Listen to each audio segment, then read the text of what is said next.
Autograph கூட cross and cast and க்ரூஸை meet பண்ணுறதுக்கு ரொம்ப ரொம்ப சந்தோஷமாக இருக்குது. இத்தனை வருஷத்துக்கு அப்புறம் ரொம்ப மகிழ்ச்சியாக இருக்குது. அதுவும் 21 வருஷத்துக்கு அப்புறம் ரீரிலீஸ் ஆகுது. நிறைய பேசிட்டாங்க இந்த படத்தை பற்றி, எக்ஸ்பீரியன்ஸ் பற்றி. இது கண்டிப்பாக ஹிட் ஆகும். ஏன்னா இந்த ட்ரெய்லர் பார்க்கும்போதே புதுசாக இருந்தது. அதுவும் சொல்லியிருந்தார். எங்களை வந்து அந்த அந்த இடத்துக்கு கொண்டு போயிருந்தார். ஒருத்தவங்களும் கனெக்ட் பண்ணக்கூடிய ஒரு படம். எங்கள் அப்பா வந்து ரீரிலீஸ் ஆகுதுன்னு சொன்ன உடனே, அப்படியாம்மா என்னை கூப்பிட்டு போய் படம் காமிக்கிறியா, நான் போய் பார்க்கணும்னு ஆசைப்பட்றேன். அந்த மாதிரி எல்லாருக்கும் கனெக்ட் பண்ண வரக்கூடிய ஒரு படம். கண்டிப்பாக சேரன் சார் நெக்ஸ்ட்டு பேசுவார். பேசும்போது நான் கேட்குற ஒரே ஒரு கேள்விக்கு மட்டும் பதில் சொல்லுங்க.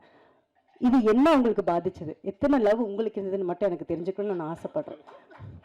அதுக்கு லிஸ்ட்டு வந்து நிறையா இருக்குன்னு நினைக்கிறேன். அதே மாதிரி நிறைய விஷயம் இந்த படம் எனக்கு சொல்லி கொடுத்தது. இந்த படம் பண்ணும்போது நிறைய மன அழுத்தம், மன உடைச்சல் எனக்கு பர்சனலாக இருந்தது. அது கண்டுபிடிச்ச ஒரே பர்சன் பார்த்தீங்கன்னா சேரன்.